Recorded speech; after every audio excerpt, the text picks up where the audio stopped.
Why, at the height of your strength and success, does an indescribable void still linger deep within? Why can you smile radiantly in a crowd, yet when alone, feel your confidence so fragile? Could it be that you're living according to the image society expects, rather than the true person within you? Carl Jung believed that true confidence does not come from the masks we wear, but from reconciling with what lies dormant in the depths of our unconscious. This is the feminine energy, not a sign of weakness, but an ancient archetype of intuition, nurturing, and the primal creative flow that connects humanity to the divine. When women reject this energy to chase the masculine ideals society exalts, they lose connection with their authentic selves. So, how can feminine energy transform you into a truly confident woman? And what does this mean in the process of individuation that Jung called the journey to wholeness? In this video, I will guide you into the depths where feminine energy resides, not the definitions imposed by society, but a primal source of strength, quietly waiting for you to awaken it. You may feel unsettled, perhaps even resistant. This journey demands that you face your shadows, shed false layers, and return to your true essence. But if you dare to continue, I believe the confidence you've always longed for will come, not because you've tried to prove yourself, but because you've become its fullest embodiment.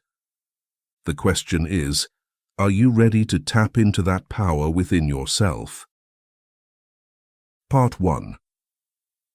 What is feminine energy in Jungian psychology?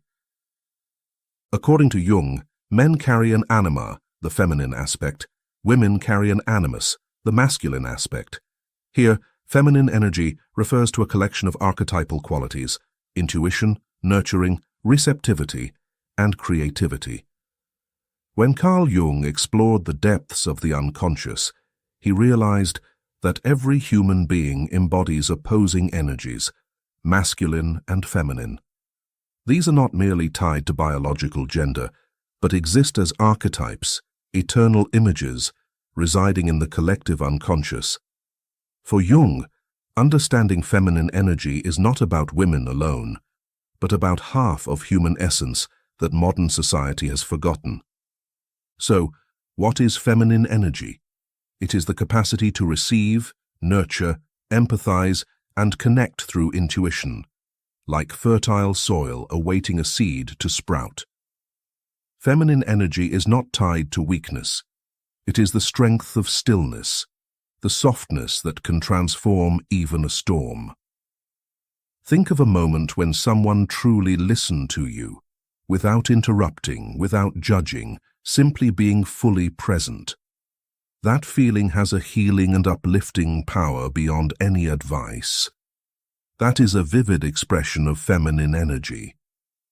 In Jungian psychoanalysis, the feminine is not merely a quality, but a sacred archetype. For thousands of years, humanity has revered the mother goddess, a symbol of fertility, beauty, and mystery. Despite changes in religion and society, this image remains etched in the collective unconscious. Thus, when we speak of feminine energy, we are touching an ancient spiritual current that still flows within the human soul today. Jung also believed that feminine energy is like an eternal stream. It is not loud or imposing, yet it quietly shapes the rhythm of our spiritual lives, much like the tides rise and fall with the moon's cycle. In a woman's body, this is most evident in the menstrual cycle, a natural rhythm where the body reenacts the circle of birth, death, and rebirth. This is not merely a biological phenomenon, but a living symbol of the feminine energy's rhythm, at times overflowing, at times retreating, sometimes elusive like a crescent moon, radiant like a full moon's light. Unlike masculine energy, which is often linear, direct, conquering and breaking through, feminine energy operates in cycles. It teaches us that strength is not always about moving forward, but also about pausing, absorbing, transforming, and being reborn. A woman aligned with this energy is like an ocean, at times calm and serene, at times surging with fierce waves, yet always true to her deepest essence, an endless flow. The feminine, in Jung's view, is not a fixed state, but a fluid movement. It exists in every expression of life, in a gentle embrace, in honest tears, in the sudden intuition that tells you something seemingly irrational, yet profoundly true. It is the part of us that listens to the natural rhythms of the universe and resonates with them, rather than trying to control everything. Jung did not see the feminine as opposed to the masculine in an either-or sense. Instead, he viewed them as two poles of a single current. Both are needed to generate the energy of life. A woman is truly strong when she balances both the masculine and feminine within her. But the core of confidence, according to Jung, lies in a woman's ability to return to, embrace, and reconnect with her primal feminine essence. This may sound abstract, but it manifests in everyday life. When you listen to your intuition instead of relying solely on logic, that is the feminine. When you nurture a relationship with empathy rather than control, that is the feminine. When you allow yourself to rest, to let go, and let creativity flow instead of forcing it, that is also the feminine. These moments nurture a steadfast confidence because you are living true to yourself. If masculine energy is like the sun, radiant, illuminating, driving growth, feminine energy is the moon, gentle, reflective, and illuminating the darkness. A woman shines when she harmonizes both. Yet modern times overemphasize the sun, dimming the moon in our souls. As a result, a woman may succeed in the outer world but feel unsteady within, unable to find balance. Jung observed that many women face midlife crises not because they lack achievements, but because they no longer know how to connect with their feminine essence. They have spent their lives becoming the rational version society demands, yet never once listened to their soul's call. This is when the unconscious demands they turn inward and face the feminine archetype, or the crisis will linger indefinitely. To see this more clearly, think of a truly confident woman you've met, not the loudest voice or the one constantly proving herself through accomplishments, but the one who is present with a profound calmness. Being near her, you feel safe, seen, and heard. Where does that presence come from? Not from social power, but from her harmony with the feminine energy within. Feminine energy, in Jung's view, is not just a personal quality. It is a gateway to the depths of the unconscious, where every woman can find inner strength, enduring confidence, and a connection to the divine within. This connection creates a woman who stands apart. She doesn't need to strain to prove her worth, for her presence is already complete. From the perspective of modern psychology, this becomes even clearer. Research suggests that women who listen to their intuition and nurture their emotional lives often have better mental health and greater resilience after trauma. They aren't swept away by the need to do more, be better, to feel enough. Instead, they know their value lies not in comparison, but in their authentic connection to themselves. This is the enduring confidence Jung emphasized, a confidence that requires no outward display, as it arises from an integrated inner self. Part 2. Why do women lose their feminine energy? If feminine energy is an inherent natural flow, like the tides following the moon, the question arises, why do so many women today drift away from, or even reject it?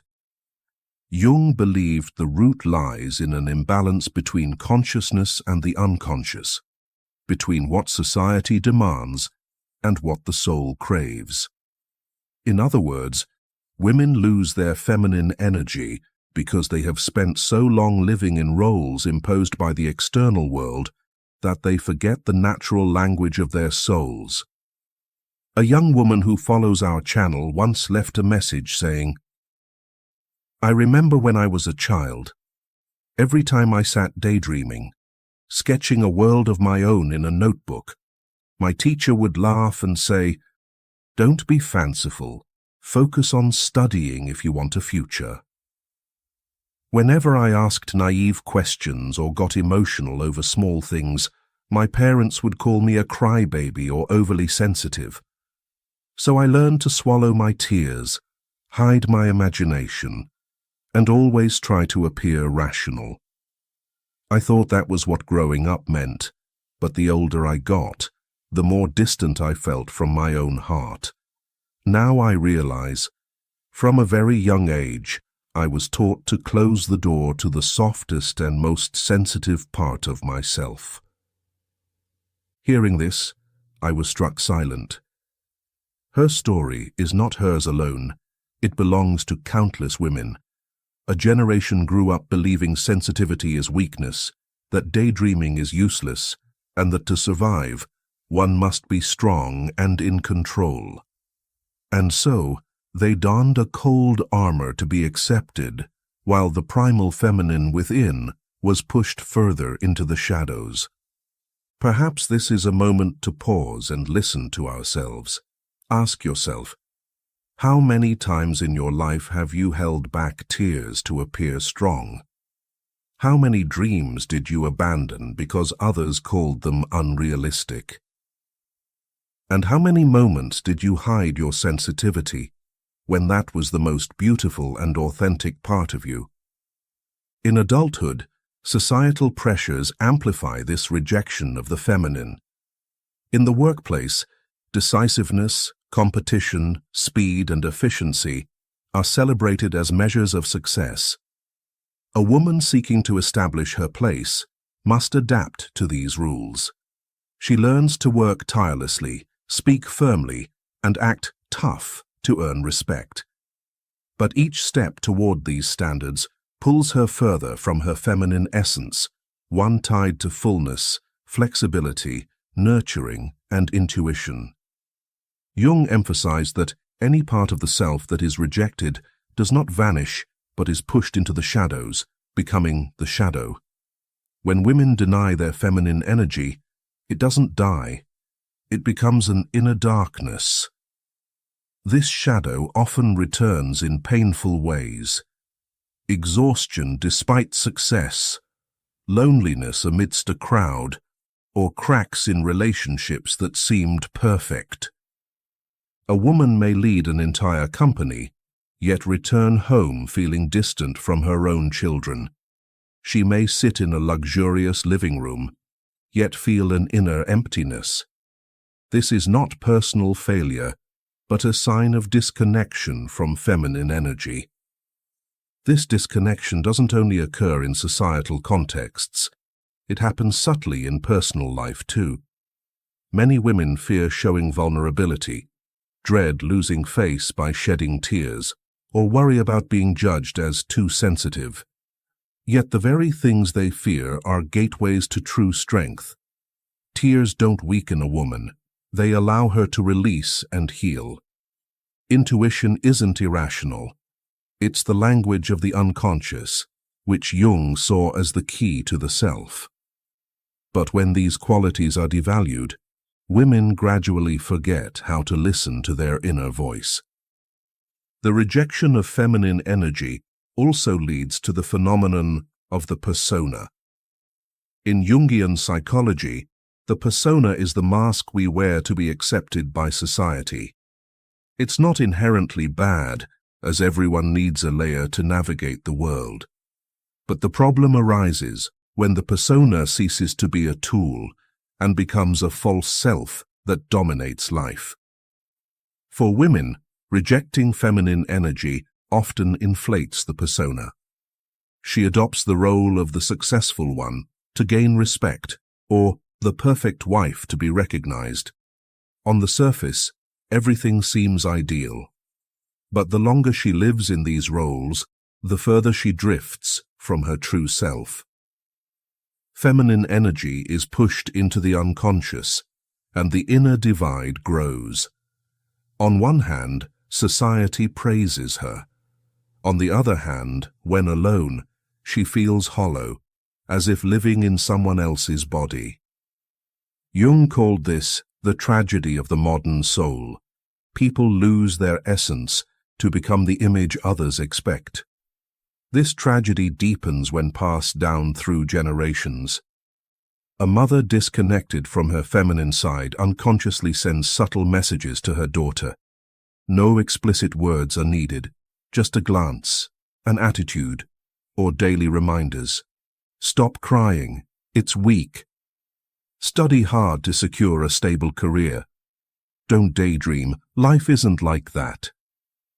These words seem harmless, but are like tiny needles, slowly sewing shut the door to a child's connection with her feminine energy. And so, the cycle continues. The daughter grows into a woman strong by society's standards, yet inwardly exhausted and disconnected from herself. As a mother, she unwittingly passes these old messages to her own daughter. Thus, the rejection of the feminine becomes an invisible legacy carried across generations. This is evident in families spanning 3 generations of women. The grandmother lived within rigid traditional norms, suppressing emotions and sacrificing herself to be called a dutiful woman. The mother grew up in a modern society, chasing achievements and success, straining to prove herself. The daughter, though living in a freer era, carries an unconscious belief that her worth comes only from being strong, perfect, and never weak. 3 generations, 3 different societal contexts, yet bound by the same thread. A disconnection from feminine energy, a denial of the natural qualities that are the source of enduring confidence. Carl Jung once said, "What you resist not only persists, but will grow in size." When women resist their feminine nature, they don't eliminate it. They turn it into a latent force, controlling their lives from the shadows. Many spiritual crises, Jung argued, are the cries of the neglected feminine, seeking to reclaim its place in conscious life. So, why do women lose their feminine energy? Because they are swept into societal roles and external standards of success, drowning out the inner call. Because they have grown accustomed to living as an accepted version rather than their true selves. And most importantly, because they were never taught that the feminine is not weakness, but the most enduring source of strength. Part 3. Reconnecting with feminine energy, the path of individuation. To reclaim this strength requires a deeper journey, the journey Jung called individuation, the path to becoming one's truest, most whole self. Individuation for Jung is the process of fully becoming oneself. It's not about becoming perfect, but about reconciling with the shadow, embracing neglected parts, and reuniting with the unconscious. For women, individuation is inseparable from reconnecting with feminine energy. Only by returning to and facing that soft, sensitive, intuitive, and mysterious part can a woman truly understand who she is and find lasting confidence. Reconnecting with feminine energy isn't about learning a soft skill, but about opening a door to listening. It's the ability to hear the inner voice rather than chasing external noise. In a noisy society, inner silence is a revolutionary act. For example, when a woman sits down, slows her breath, and honestly asks herself, "Am I truly happy in this role?" That moment is the first step toward individuation. The answer may frighten her, as it often demands change. But that courage to face herself opens the door for feminine energy to return. As mentioned, the feminine is a flow.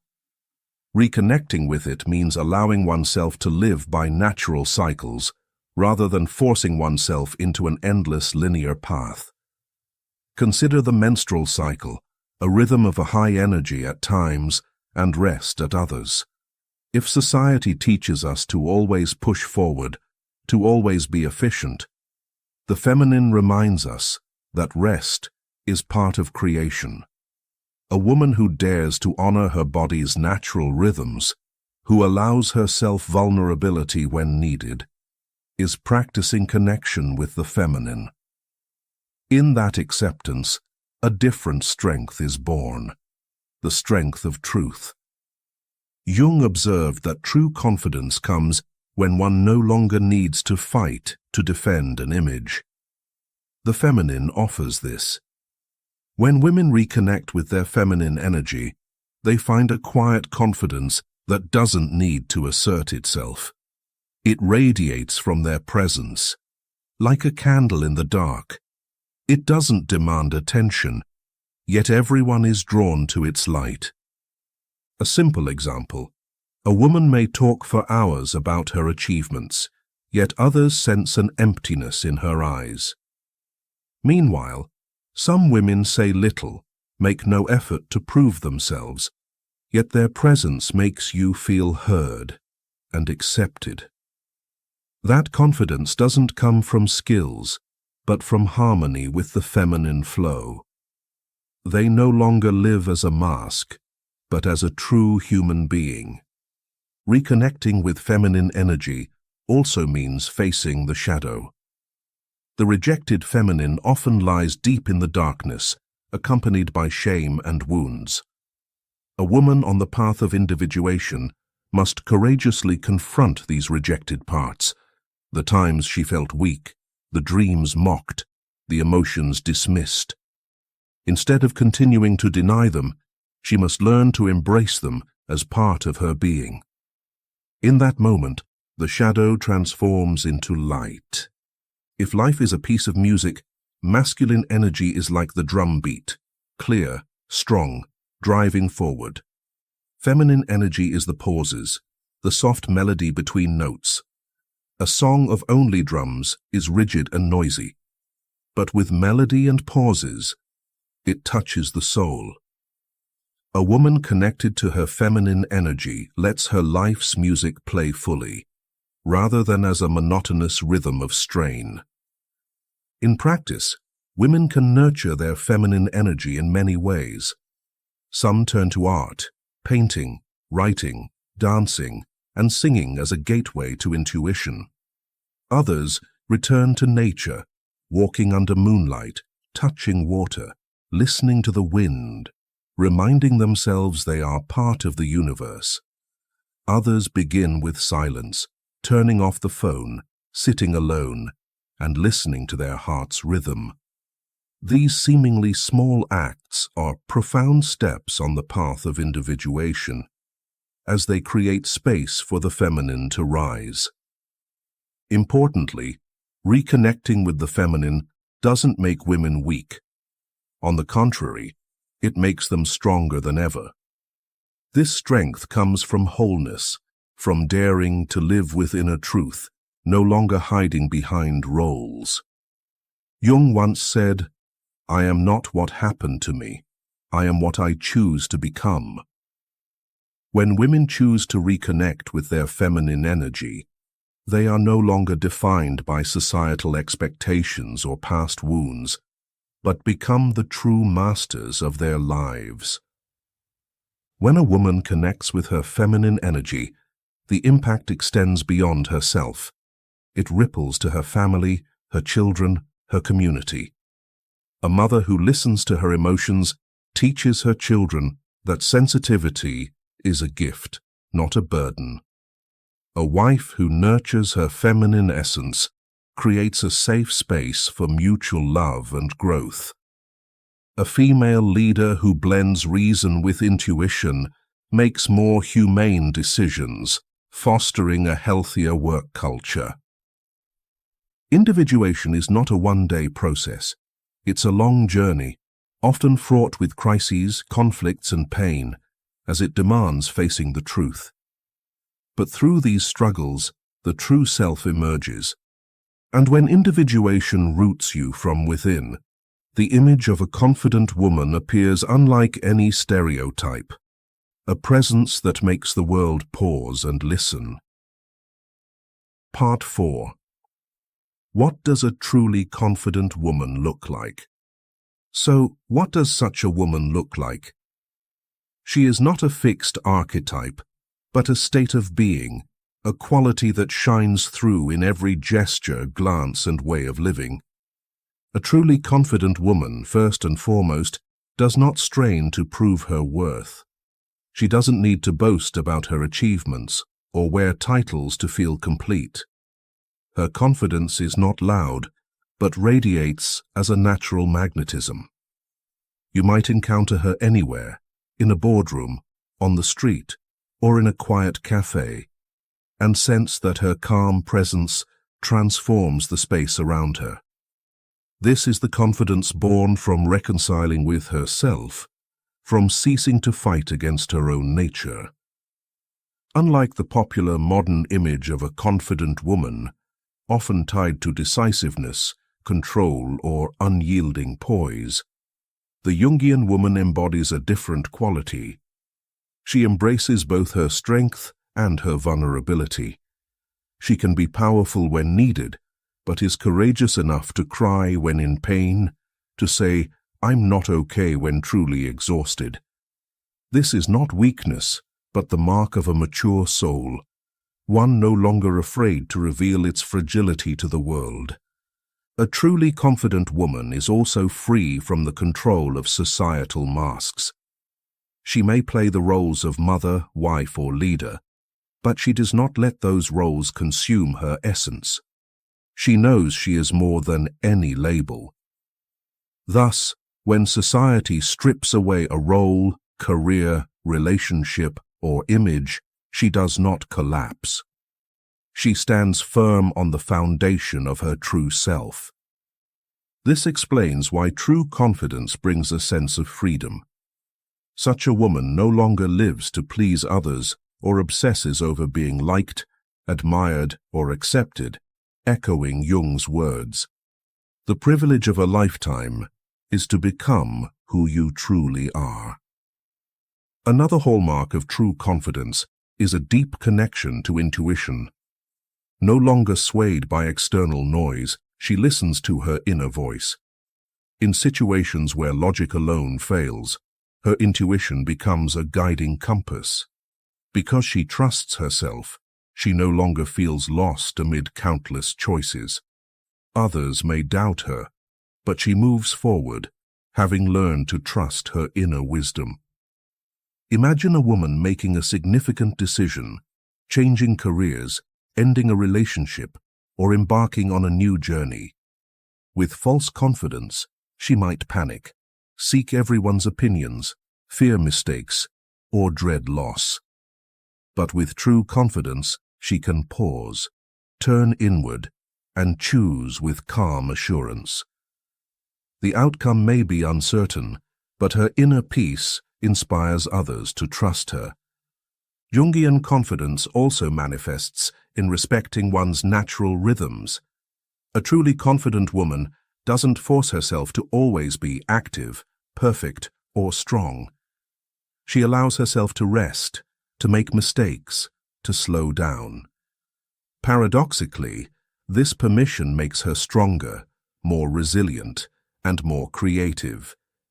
She is no longer depleted by living against her true rhythm. Another key trait, A truly confident woman does not see other women as rivals, but as companions. When she is aligned with her essence, she no longer needs to compete to prove her worth.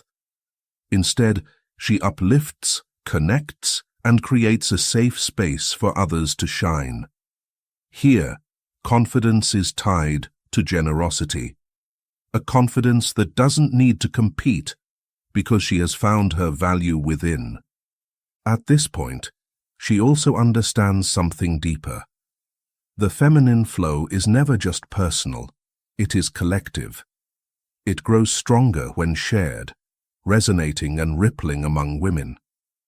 A confident woman doesn't hoard her strength, but ignites it in others, and in turn, she is nourished by that resonance. Think of moments when women truly support each other, when a friend listens without judgment, when a colleague encourages rather than competes, when a mother allows her daughter to live true to her emotions. These are the moments when the feminine flow is at its strongest. No need for rivalry or proof, but a shared space where all can grow. Finally, a truly confident woman has walked through her own darkness. She is not someone who has never fallen or feared. On the contrary, she is the one who dared to enter her pain, confront her wounds, and emerge with a whole heart. Jung once said, "No tree, it is said, can grow to heaven unless its roots reach down to hell." A truly confident woman is that tree. She rises because she dared to descend, to touch the depths of her own darkness. Thus, a truly confident woman, in the deepest sense, is not perfect, but whole. Not always strong, but unafraid of weakness. Not someone who never fails, but one who sees failure as part of growth. She is someone who no longer needs to become anyone else, because being herself is enough. If you've journeyed with me this far, you may sense this exploration is nearing its close. But before we end, it would be incomplete to stop at knowledge without stepping into experience. Thank you for patiently listening, for joining me through these layers of profound analysis about Jung and the human soul. If this content resonates with you, don't forget to like and subscribe so we can continue this journey of inner exploration together. Before we move to specific practices for reconnecting with feminine energy, leave a comment saying "I'm ready" or simply "ready" to mark that you've truly opened your heart to this journey. Part 5. Practices for reconnecting with feminine energy. This is not about learning complex techniques, but the art of returning, subtle and quiet, like a reunion with yourself. The starting point of this journey is always listening. Women are often taught to speak, act, and assert themselves to the point of forgetting the silent language within. Reconnecting with the feminine begins by pausing, taking a deep breath, and allowing the mind to quiet. In that moment of silence, intuition speaks, emotions find space to be heard, and the soul is seen. It could be 5 minutes in a dark room, no screens, no sounds, just your heartbeat and breath. But in that simple space, the feminine flow begins to awaken. From listening, the next step is honoring the natural rhythms of your body and soul. The practice here is to allow yourself rest when tired, to retreat when needed, without guilt. This can start simply. During your menstrual cycle, instead of pushing through as usual, allow yourself to slow down, sleep earlier, eat warm foods, and respect fatigue as part of the cycle. When a day feels overwhelming, give yourself permission to turn off your phone, decline a meeting, and sit in your own space without feeling selfish. When emotions surge, choose to write a few lines in a journal or breathe slowly instead of forcing yourself to seem okay. At a deeper level, honoring rhythm means living in harmony with cycles of light and dark, fullness and emptiness, movement and stillness. Some days you're bursting with creativity, working for hours. Others, you may want nothing more than to tend to plants or sit quietly with a book. Instead of criticizing yourself for those slow days, see them as essential pieces of renewal. This slowing down nurtures the next breakthrough. Another profound practice is connecting with your body with gentleness, rather than treating it as a tool for achievement. A woman's body carries primal wisdom, yet it is often ignored or overly controlled. Through gentle movements, perhaps a daily slow walk, free dancing in your room, or simply placing a hand on your stomach to feel your breath, you reopen communication with your body. When the body is loved rather than forced, feminine energy awakens. Another path to the feminine is giving emotions space to exist. The practice here is not about letting emotions overwhelm, but allowing them to be without judgment. When tears fall, let them flow like a river washing wounds clean. When anger rises, write it down, breathe deeply, and transform it into creative rather than destructive energy. The truth is, each time an emotion is embraced, the feminine flow expands. In this process, connecting with nature acts as a reflective mirror. The feminine is tied to the earth, water, the moon, and the cycles of seasons. A woman walking barefoot on dewy grass, sitting by a river, or gazing at a full moon is not merely relaxing. She is syncing with a rhythm greater than herself, one that the collective unconscious has always held. In that space, division dissolves, and she feels she is not alone, but part of the cosmic flow. Another subtle practice is creativity as a ritual of connection. Creativity here isn't about producing perfect results, posting on social media, or earning praise. It's a private space where the unconscious speaks its language. When you write journal entries no one will read, you let unvoiced thoughts flow. When you sketch rough lines with a pencil, you give shape to emotions words can't touch. When you hum a small melody to yourself, you allow your body and soul to converse beyond reason. The key is not what you do, but how you imbue it with sacredness, like a ritual. Perhaps each morning, you write 3 sentences, no editing, no judging, just writing to hear yourself. Or in the evening, you play soft music and let your body move freely, not for beauty, but to express inner energy. Even arranging flowers, cooking or sewing, when done with focus and joy, not for outcomes, becomes creativity. Reconnecting with feminine energy, then, is not a technique practiced for a few minutes daily, but a way of living. It's a continuous journey of learning to listen, honor natural rhythms, love your body, embrace emotions, connect with nature, live authentically in relationships, nurture creativity, and accept the shadow. These are not separate but interwoven in a circle, a cycle, always returning, always expanding. Today, choose 1 to 2 practices that resonate most and try them immediately. Don't wait for perfection. Start with a small step to let the flow within you awaken. Then, a few days from now, return and share in the comments. What did you feel in this shift?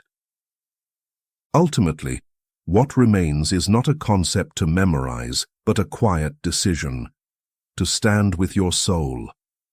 No one can walk through that door for you. No medal, praise, or role can replace the inner work that only you dare to do. The moment you turn inward, the true dialogue begins. Will you live by the world's noise or your own heartbeat? See today as a small promise to yourself, to honor what you feel, be true to what you need, and be gentle with the parts of you still growing. Each day, take one step, clear, quiet, honest. Then change will come, not with a bang but with a deepening calm. You breathe lighter, see clearer, and stand stronger. There is a kind of privilege that no one can grant you, except yourself, the right to become the person your soul has always longed to return to. Not a role, not an expectation, not a version of yourself crafted to please others, but your whole, deep, and authentic self. Within you lies a source of pure energy, a core frequency that can only be awakened when you truly choose yourself. And when that energy rises, life begins to realign. The body calms, emotions heal, intuition sharpens, and what no longer fits simply drifts away from your path without force. And you know what? What many of us reject the most is ourselves. We step back, make space, suppress our needs, pretend to be okay to be loved, to avoid conflict, to stay in familiar roles. But in doing so, we trade away the most precious thing we have, our true life force, and with it, our wholeness in mind, body, emotion, and spirit. This video is a call to return. Return to the power of choosing yourself, not as an act of selfishness, but as a sacred ritual, because only when you choose yourself can you shift your energy, and when your energy shifts, your life begins to heal. Number 1. When you don't choose yourself, you slowly lose yourself. When was the last time you truly chose yourself? Not with words, not with a New Year's resolution or a moment of fiery will after a motivational speech, but truly, in silence and awareness, you stopped in the whirlwind of must-dos and should-dos and asked, where am I in my own life? That seemingly simple question marked an awakening in the story of a woman who seemed perfect in the eyes of everyone around her. She always showed up, always on time, always helpful, always strong. But one night, after dropping off each family member, she sat alone in her car, her face reflected in the rearview mirror, and a small voice inside her whispered, "When was the last time I chose myself?" No one else heard it, but to her, it was like a crack in the glass of her life, breaking open a truth she had long buried. Her exhaustion wasn't physical. She got enough sleep, ate well, and practiced yoga. But still, there was a fatigue she couldn't shake, a kind of spiritual weariness she didn't know how to name.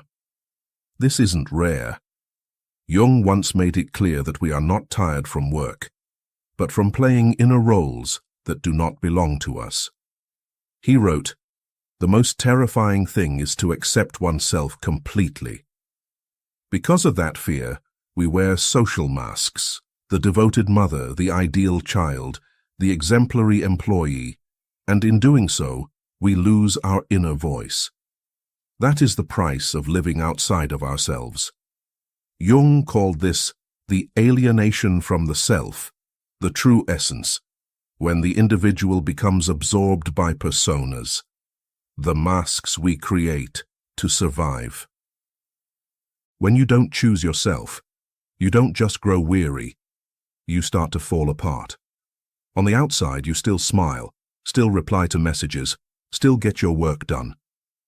But inside, there's a space that keeps expanding, like a room left abandoned. You try to fill it with tasks, with approval, with roles, but nothing fits. Because what you're missing isn't achievement or praise. It's alignment with yourself.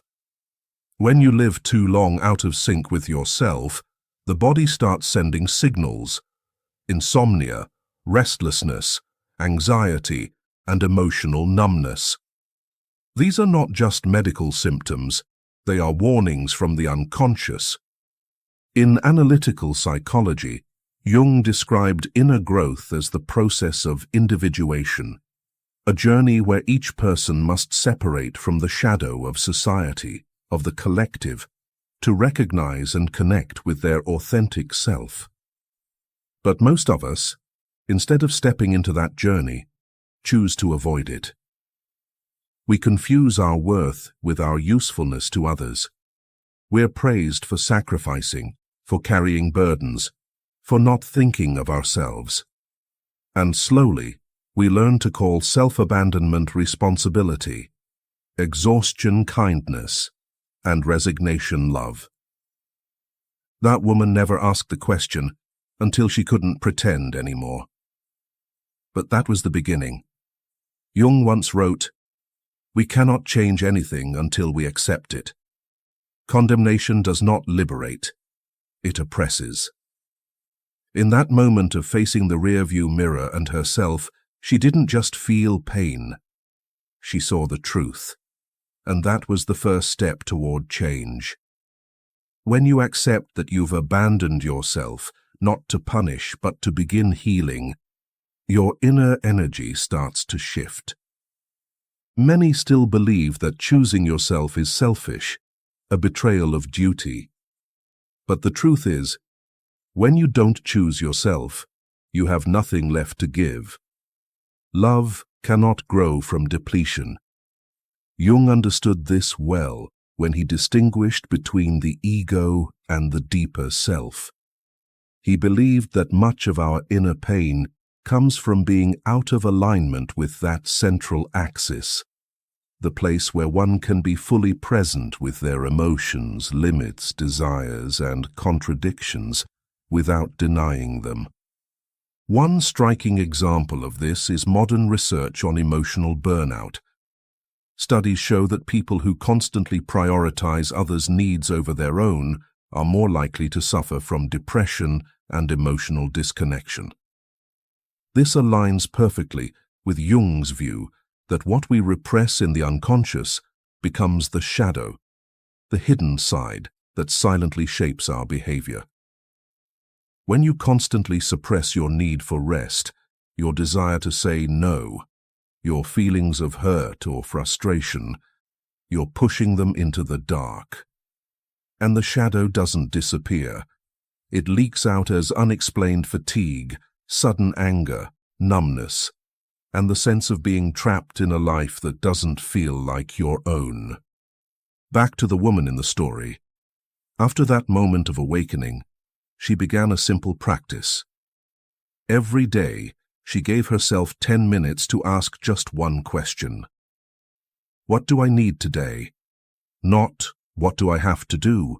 Not, what is expected of me? But, what do I need? At first, the answers were unclear, but slowly, clarity came. Some days, she needed silence. Some day, she needed to say something she'd been afraid to say. Some days, she needed to decline an invitation she would have forced herself to accept before. These small acts were the first pieces of the puzzle that led her back to herself. Jung never called for loud revolutions. He said, "There is no coming to consciousness without pain." Every step toward awakening comes with a hollow feeling at first. Because when you remove the mask, there's a moment when you don't know who you are. But if you're brave enough not to rush to replace it with another, if you can stay in that space, something remarkable happens. Your true self begins to emerge. And that is the most worthwhile thing you can do for yourself, to return to the center of your life. Not to demand, but to live honestly. Baker, use as Jung once said, "The privilege of a lifetime is to become who you truly are. No one can live your life for you.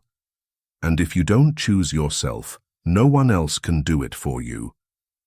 The journey home begins the moment you stop, look into the mirror, and admit, with all the gentleness you can muster, that you've abandoned yourself.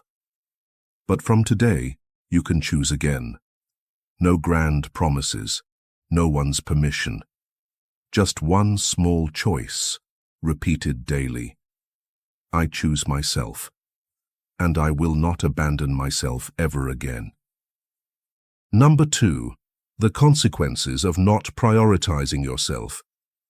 Perhaps what breaks our hearts the most is not the moment we realize we've abandoned ourselves, but the moment we understand the price we've paid for that sacrifice, bit by bit, layer by layer. Because abandoning yourself is not just a psychological decision, it's a vibrational rupture that disturbs the entire internal structure, emotions, body, and soul. If something within you began to shift in the previous section, stay a little longer, because now we're going to look deeper into the real consequences of not choosing yourself, something Jung saw more clearly than anyone else. Inner collapse doesn't stop at the mind. It seeps into the body and soul. Have you ever felt this? The pressure to always be okay, to always keep it together, to balance everything so no one's disappointed. And then one day you notice your breathing has become shallow.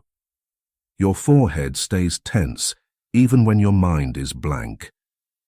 Your body feels like it's carrying bricks no one can see. These are not random signals. Jung once said something that made the entire psychiatric world stop and reflect. Neurosis is an attempt at self-cure, just as any physical disease is partly an attempt at self-cure. In his deeper understanding, illness is not merely a mechanical failure, it's a rescue signal from nature, from your very being, trying to repair the discord between mind and body. Emotions are the first to suffer when you're no longer at the center of your life. And the irony is, wounded emotions don't scream. They're quiet, slow-burning. You find yourself getting irritated more easily without knowing why. You lose interest in what once made your heart light up. You see someone you love, but there's a pane of invisible glass between you. These are subtle signs of disconnection, where emotions are no longer heard, only managed, like a child told to hush while the adults speak. Repressed emotions become part of the unconscious, and they will guide you, then break you if you don't stop in time.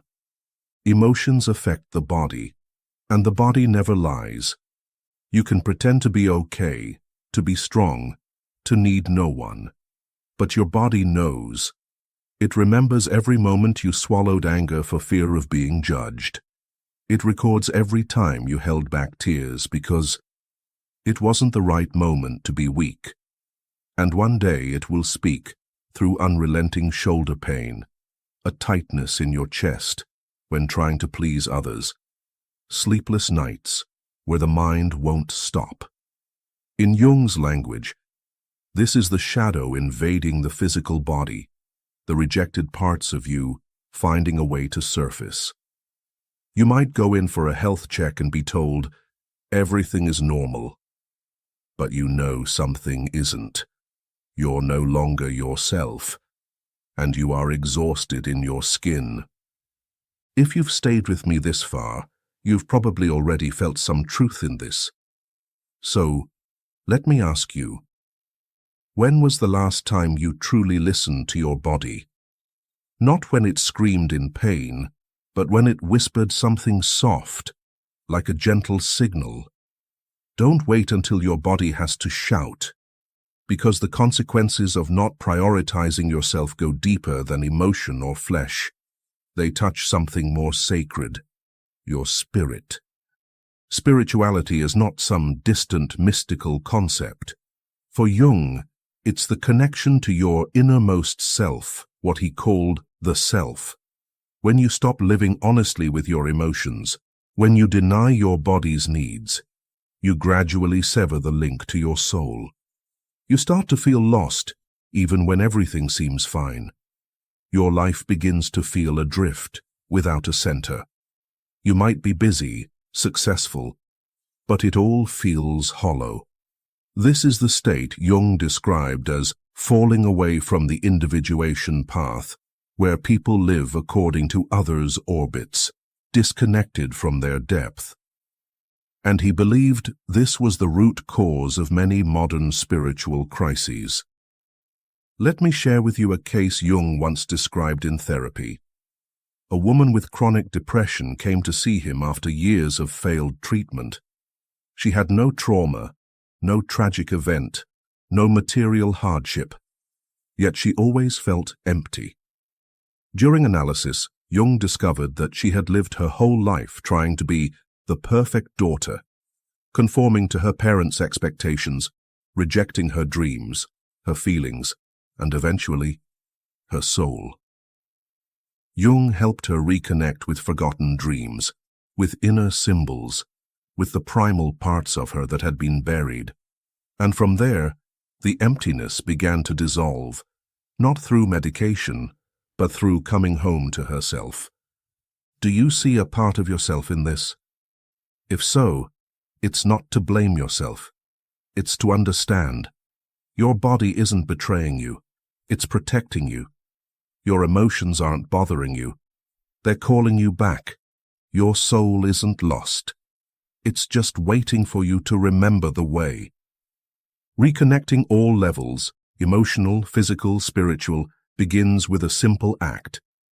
Prioritizing yourself as a sacred choice, not a selfish one. Because only when you choose yourself can you be a strong mother, a deep lover, a clear guide. As Jung wrote, wholeness is not achieved by cutting off a portion of one's being, but by integration of the contraries. Wholeness doesn't come from denying pain, nor from faking positivity. It comes from embracing yourself, from the lowest vibration to the highest, and saying, I'm here. I see you. I will not abandon you again. And if these words have stirred something in you, leave a sign below, a personal affirmation, a story, a small decision you want to begin today. Because when you start prioritizing yourself, even with a single deep breath or a well-timed no, your frequency shifts, and with it, the whole world begins to respond differently. Number 3, the law of energy. The universe doesn't respond to words but to your frequency. When the body starts to speak, when emotions go silent, when the soul no longer beats in sync with the rhythm of life, it's not just a warning, it's a total energetic misalignment. And you know what happens when a system vibrates out of tune with its original frequency. It falls out of sync with the world around it. Life is not turning its back on you. The universe is not against you. What's happening is that you're emitting a frequency that no longer resonates with what you truly desire. The universe does not respond to your words, it responds to the frequency you broadcast. This concept, coherencia vibrational, or vibrational coherence, is not foreign to the analytical psychology of Carl Gustav Jung. Though he didn't use the term vibration in the physical sense adopted by modern energy fields, he stated clearly across his work that the personal and collective unconscious operate as a synchronized energetic system, where every choice, emotion, and thought impacts objective reality. In Modern Man in Search of a Soul, Jung wrote, "Whatever is rejected from the self appears in the world as an event. What you deny within shows up outside as circumstance. The universe doesn't punish you, it reflects you. Have you ever found yourself saying, 'I deserve love,' yet falling into relationships that drain you? Declaring you want peace, but still accepting appointments you dread, keeping people around who no longer align with you? That's because the frequency you emit doesn't match what you believe you want. It's not your fault. It's the natural outcome of living in inner dissonance. where the mind says one thing, the heart craves another, and the body carries an entirely different story. The story of a young woman captures this perfectly. For years, she lived by the belief, my worth depends on how much I can give. She was always present, always carrying weight, always forgiving, even after every boundary had been crossed. She never said it aloud, but the universe heard it, not through words, but through a frequency of resignation, helplessness, self-erasure. And naturally, her life responded with relationships that only took and never gave. Opportunities came and went, not because she wasn't capable, but because the energy she sent out was, I don't need to be chosen. I'll stay, even if I'm not valued. Everything changed one afternoon after a meeting that left her drained. She didn't scream, didn't cry, didn't tell anyone.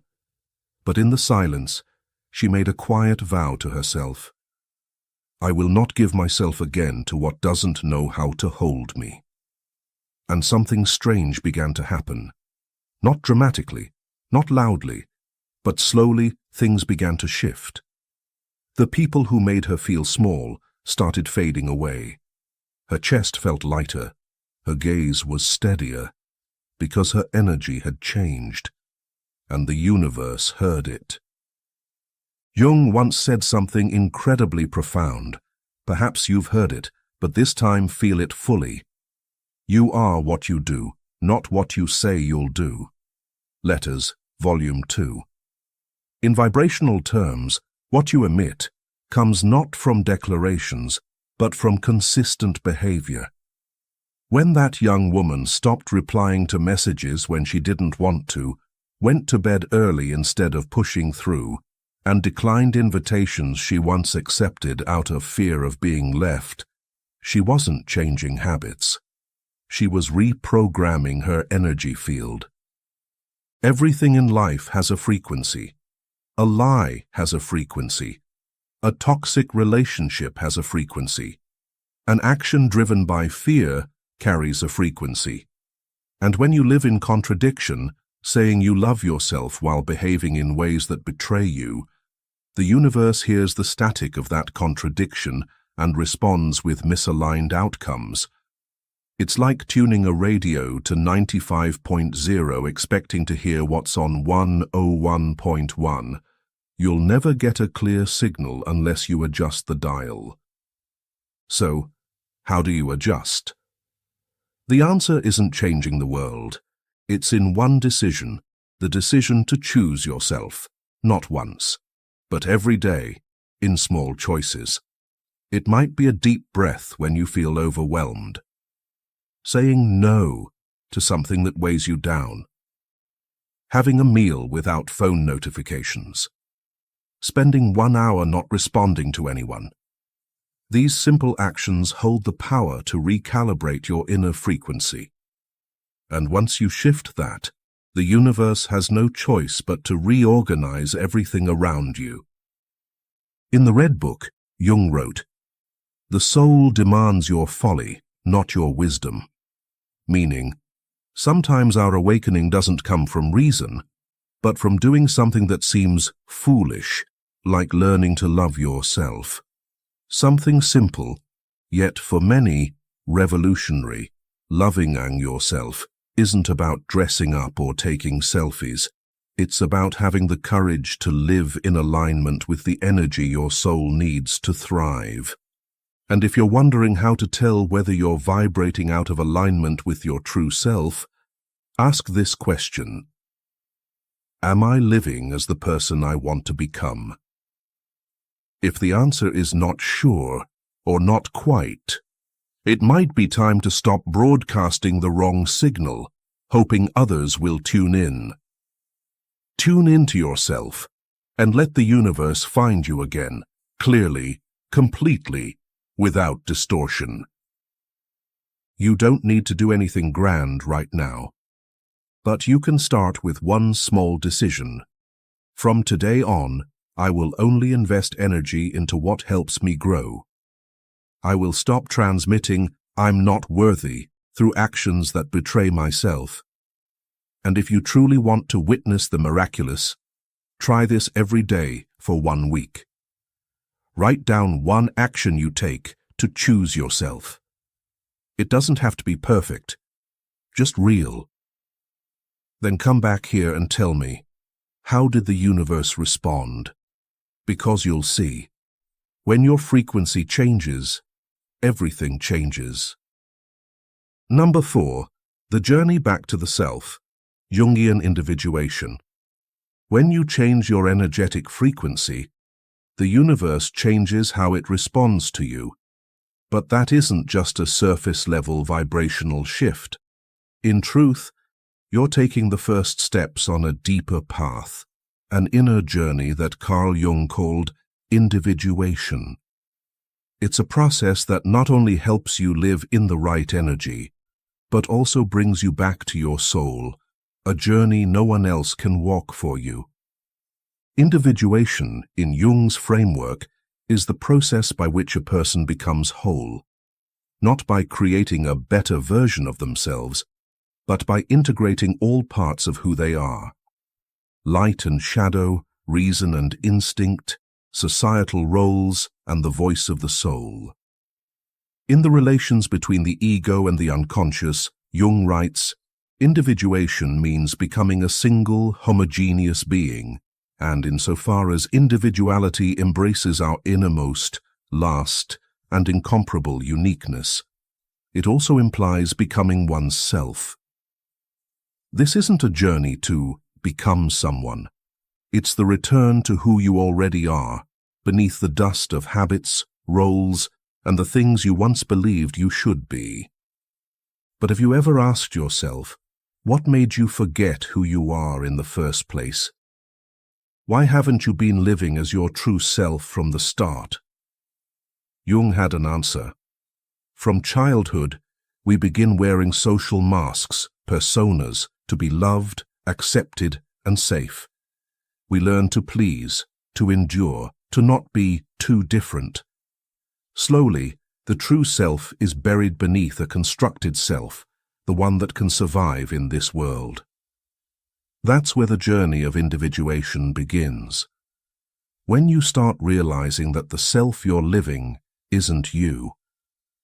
Are you being run by an unconscious archetype you haven't yet named? Maybe you're the pleaser, always putting others' needs above your own because you believe love must be earned through sacrifice. Or perhaps you're the martyr, endlessly giving, endlessly silent, hoping someone will finally notice and value you. Or maybe you're the rescuer, constantly trying to fix others, carry their emotions even when they never asked. These archetypes aren't wrong. They were once survival strategies. But if you let them run unconsciously, you'll keep reliving a life that isn't yours. Jung said it plainly. The privilege of a lifetime is to become who you truly are. But to live that privilege, you must do something most of us were never taught.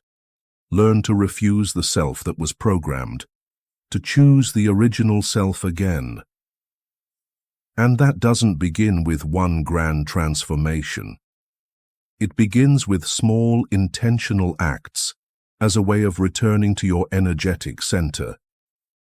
You can start by learning to say no, not as resistance, but as affirmation that you have the right to protect your space. When you decline a meeting that drains you, when you turn off your phone after work, when you don't respond right away because you need to breathe, you're not just practicing self-care. You're rewriting unconscious code. You're resetting your vibrational alignment. You can also begin to set subtle but clear boundaries. Boundaries are not walls, they are conscious gates. They don't say, "I'm against you." They say, "I choose energetic safety for myself." Jung believed that all inner transformation begins with awareness, and boundaries are the physical manifestation of that awareness. When you draw a line, you're not just protecting yourself. You're broadcasting to the world, through your frequency, that you deserve to be treated with respect, not because you earned it, but because you exist as you are. A powerful application of individuation in everyday life is doing small things just for yourself, regularly, fully, without justification. It might be 15 quiet minutes each morning to simply breathe.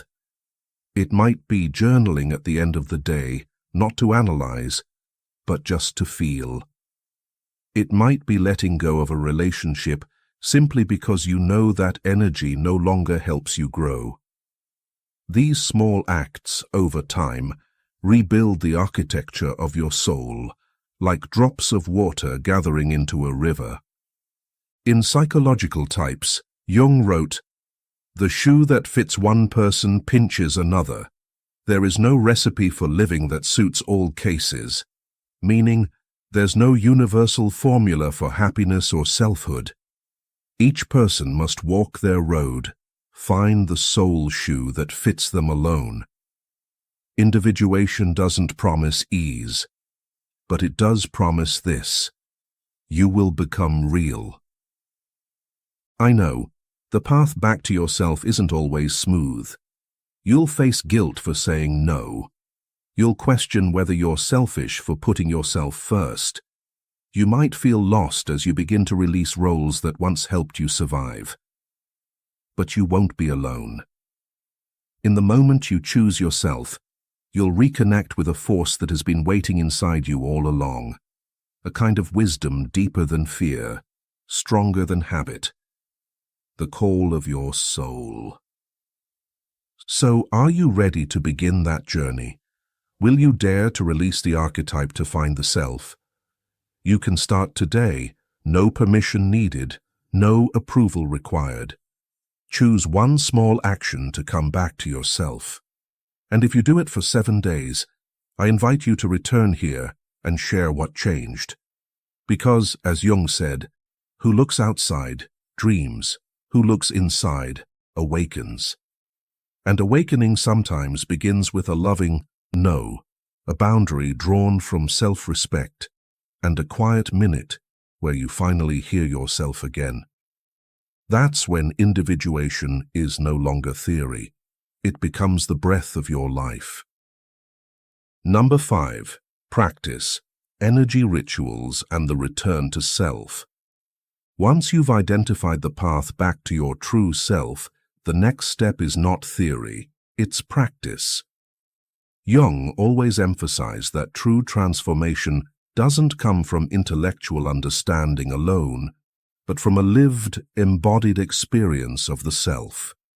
He once wrote, "Knowledge rests not upon truth alone, but upon error also." Practice is where you confront the imperfect, the hesitant, the fearful, and also where your energy begins to regenerate. You don't need to go to the Himalayas or perform elaborate rituals. The most powerful rituals are the ones you carry out with full presence. We begin with a simple but powerful ritual, like an inner compass. Every evening before bed, place your hand over your heart and ask yourself, when did I abandon myself today?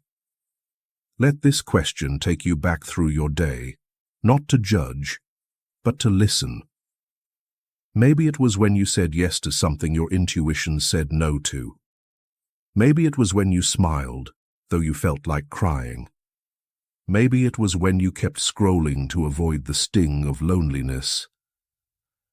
No matter how small the moment, write it down. Writing is not for keeping records, it's an act of energy reclamation. You're no longer running from yourself, you're turning to face yourself again. This practice is like meeting yourself each day. It opens the door to truth and courage. Don't rush to fix anything. Just acknowledge, yes, I left myself there. Truth has its healing frequency. And from the moment you see where you got lost, you've already stepped onto the path back. Next, take a deeper step into the ritual of conscious choice. In the morning or any time you face yourself, look into the mirror. Look, without judgment, without a mask.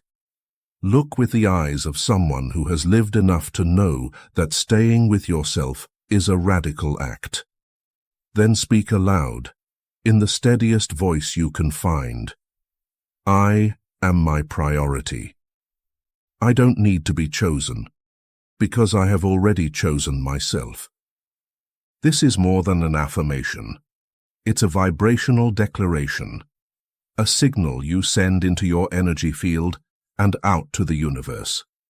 When you say it, even in a whisper, you are rewriting years of living with the belief that others matter more than you.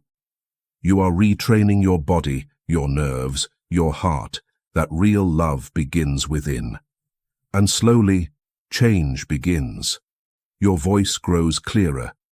Your eyes carry more depth. Your presence starts to shift.